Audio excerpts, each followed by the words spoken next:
지난주 우리들은 누가복음 11장 9절부터 13절을 통해서 요약하면 이런 말씀을 배웠습니다. 구하라 그리하면 주실 것이요 찾으면 찾을 것이요 두드리야 그리하면 열릴 것이요 너희 하늘 아버지께서 구하는 자에게 손력을 주시지 않겠느냐. 구하라 구하라 구하라. 그러면 성령님이 주십니다. 그러니까 우리가 기도하면 성령님이 역사하시고, 우리가 기도하면 성령님이 역사하시고, 우리가 기도하면 성령님이 역사하시고, 이런 뜻입니다. 모든 기도는 성령님을 통해서 이루어진다라는 뜻이에요. 그리고 좋은 것은 성령님이 역사를 구하면 성령님이 반드시 역사해 주신다라는 말입니다. 오늘 우리들의 마음속에 성령님이 역사하시기를 주님의 이름으로 축원합니다. 네. 하나님이 그렇게 해주십니다. 구약 성경에 성령님이 보내주시는 예언들이 많이 나옵니다. 유명한 예언은 요엘후서 2장 28절 말씀이에요. 이 보면 그 후에 내가 내 영을 만민에게 부어주리니 너희 자녀들이 찰레이를 말할 것이며 너희 늙은이는 금을 꾸며 너희 젊은이는 이산을 볼 것이며. 아주 성령님의 역사를 정확하게 예언되고 있는 말씀입니다. 딸들, 자녀들은 잘레이를 말할 것이다. 하나님의 말씀을 선포하게 된다라는 것이고, 그리고 늙은이는 금을 꾸며 재미도 없고 미래도 없다라는 나이 많은 분들이 금을 봅니다. 무슨 금이라면 하늘나라의 금을 보게 됩니다. 그러니까 80살, 85살, 90살 되는 거 기쁨이 되는 거예요. 놀라운 역사. 성령님의 역사. 그리고 너희 젊은이는 이산을 볼 것이며 하나님의 환상을 보게 되고 하나님의 뜻을 하게 된다. 하나님의 계획을 따라가게 된다는 뜻입니다. 그런 것처럼 이 말씀을 통해서 우리는 많은 것을 배울 수가 있습니다. 성령님의 구체적인 역사하심을 볼 수가 있습니다. 배울 수가 있습니다. 그래서 오늘은 이 에스겔 말씀 통해서 배우고자 합니다. 오늘의 본문 19절 말씀을 보겠습니다. 19절 말씀 다 같이 읽겠습니다. 본문 19절 시작. 내가 그들에게 한 마음을 주고 그 속에 새 영을 주며 그 몸에서 돌 같은 마음을 제거하고 살처럼 부드러운 마음을 주어. 자, 여기 보니까 내가 그들에게 한 마음을 주고 그 속에 새 영을 주며 라고 써 있습니다. 여기서 제일 중요한 말씀은 아시다시피 그 속에 새 영을 주며, 새 영이라는 것은 성령님이 주시겠다라는 겁니다. 에스겔에게 하나님은 포로가 된 백성의 부흥은 새 영, 성령님을 통해서 성령이 받음으로 일어난다고 가르쳐주는 겁니다. 그리고 우리의 지금 살고 있는 우리들에게도 성령님을 통해서 모든 것이 시작한다라는 것을 가르쳐주는 겁니다. 순서가 앞에 뒤에 되고 있지만 새 영을 주면 그것이 바로 한 마음을 받는 거랑 마찬가지라는 뜻으로 이해할 수가 있습니다. 이 말씀. 새 영, 성령님을 받으면 우리는 한 마음을 받을 수 있게 됩니다. 무슨 말이냐면 하나님의 뜻을 알고 하나님이 어떻게 생각하고 있는지 확실하게 아는 마음을 가지게 됩니다. 그리고 사랑하는 형제자매는 이미 그 상태가 돼가지고 여기에 앉아 계십니다. 그러니까 아멘 소리 나오잖아요. 그죠? 제가 예배하기 전에 여러분들이 반손도 하니까 제가 말씀 선포하면 그냥 반드시 아멘 해주세요 라고 부탁을 해본 적이 있습니까? 없죠. 감사합니다. 대답해주셔서. 진심으로 우리들은 아멘이라는 거 마음이 나와요. 이게 말씀이 선포되면 진짜 그거 아멘이다. 그거 진짜 아멘이다. 왜 그런 마음이 됩니까? 그거는 바로 새 마음, 한 마음을 우리에게 성령님이 주시고 계시기 때문입니다. 성령님이 이미 많이 역사를 하고 계시는 거예요. 로마서 12장 2절 말씀 보면 이렇게 써 있어요. 마음을 새롭게 함으로 변화를 받아 하나님의 손하시고 기뻐하시고 온전하신 뜻이 무엇인지 분명하도록 하라라고 써 있습니다. 마음을 새롭게 함으로 변화를 받으라. 선녀님이 우리 마음을 새롭게 해주셔서 어떻게 됐냐면 하나님이 뜻이 뭔지, 하나님이 기뻐하시는 일은 뭔지 확실하게 알게 되는 겁니다. 현재자매는 그거를 잘 알고 있습니다. 그거를 무시해서 마음대로 사는 것을 그만하셔야 됩니다. 왜냐하면 그거를 계속 하면 마음에 딱 맞게 됩니다. 왜냐하면 계속 회개할 수도 없으니까 이제 나 다른 사람도 하고 있으니까 나도 하는 거다 뭐 그렇게 하면서 믿음이 약해지게 되는 겁니다. 아무튼 새롭게 함으로 마음을 새롭게 함으로 변화를 우리 마음속에 일어날 수 있도록 해주시고 바꿔주시고 우리는 하나님의 뜻을 알게 되었습니다. 하나님의 선하시고 기뻐하시고 온전하신 뜻이 무엇인지 분별할 수 있게 해주시는 겁니다. 자, 마음을 새롭게 함으로 그 바로 주 예수처럼 하나님 마음을 분별하는 마음이죠.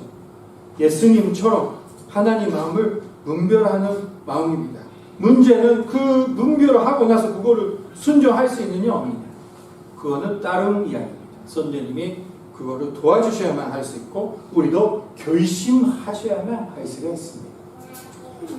자, 19절 후반 부분 말씀 보세요. 선녀님이 우리에게 주시면 이렇게 써 있습니다. 돌 같은 새 영을 주며 그 몸에서 돌 같은 마음을 제거하고 살처럼 부드러운 마음을 주어. 자, 선녀님이 우리의 돌 같은 마음을 제거해 주십니다.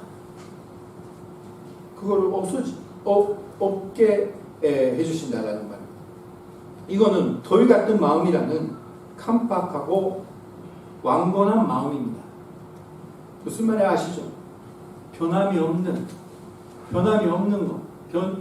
마음이에요. 지난번에 어떤 분이 만났어요. 어떻게 만나게 돼가지고 같이 6시간 같이 보내게 되었습니다.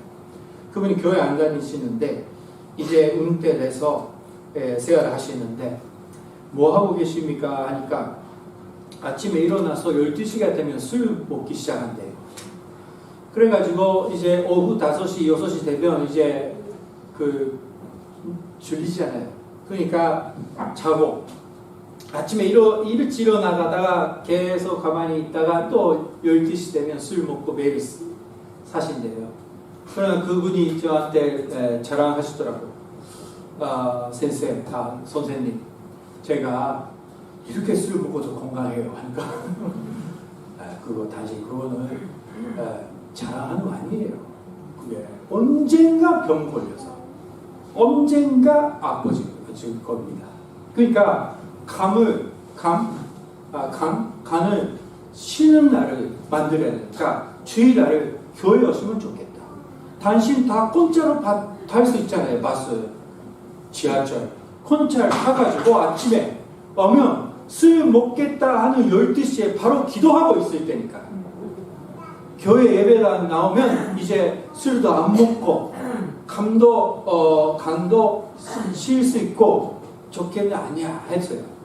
많이 했어요. 제가 이런 기회 없으니까. 교회 오시고 안 좋은 게 하나도 없어요.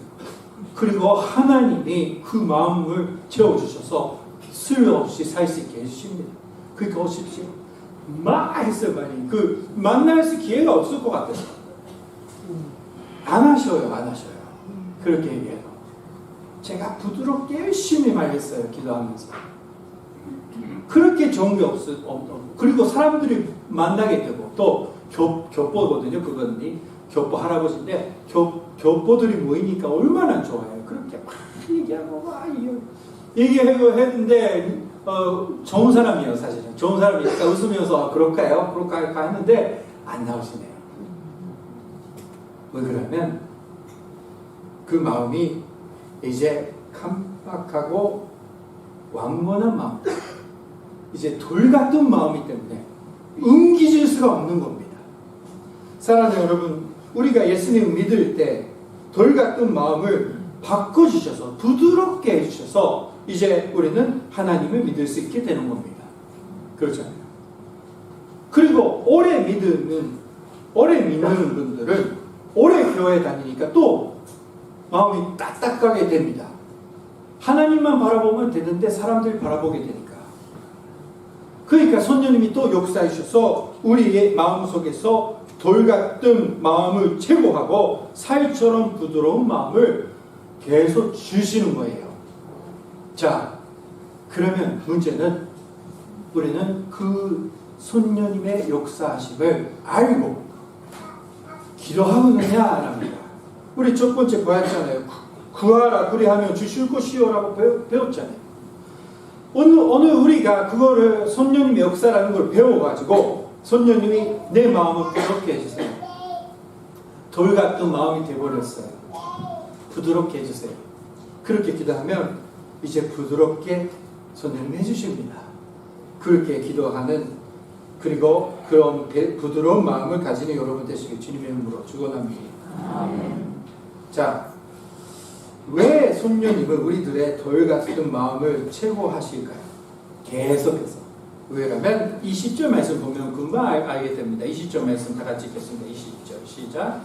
가르는 내 율례를 따르며 내 규례를 지켜 행하게 하고 그들은 내 백성이 되고 나는 그들의 하나님이 되리라.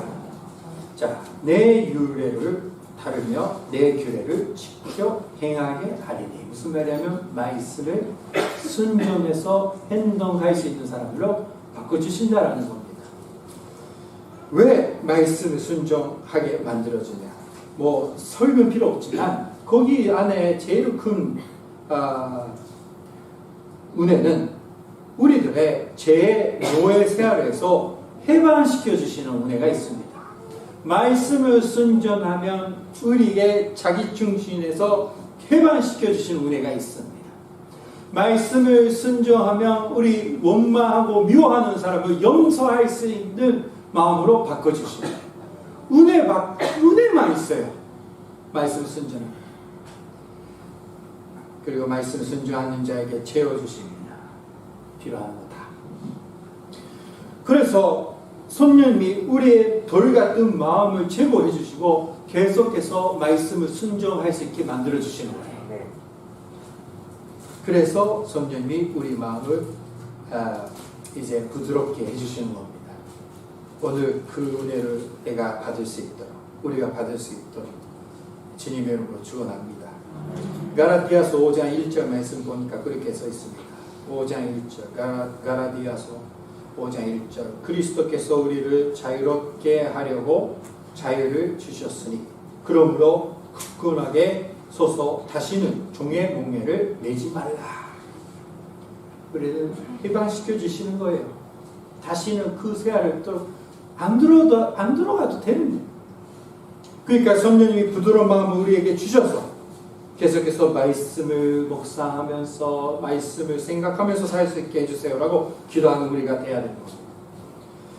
마지막으로 20절 후반 부분 보면 이렇게 써 있습니다. 20절 후반 보면 그들은 내 백성이 되고 나는 그들의 하나님이 되리라. 하나님과 우리의 관계는 말씀입니다. 말씀을 믿고 순종하느냐 따라가느냐, 그거를 하나님과 우리의 관계입니다. 예수님과 우리의 관계는 예수님의 약속을 지키느냐 안 지키느냐. 예수님 존재했다라는 걸 믿는 것이 믿음이 아니라 예수님의 말씀은 나를 지키겠다라고 믿고 행동하는 게 믿음입니다. 연결되고 있다. 포도남의 비유처럼.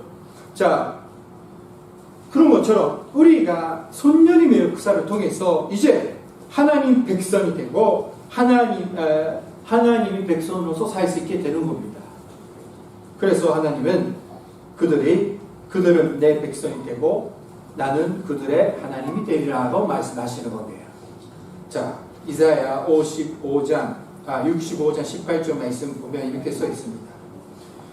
너희는 내가 창조하는 것으로 말미암아 영원히 기뻐하며 즐거워할지니라.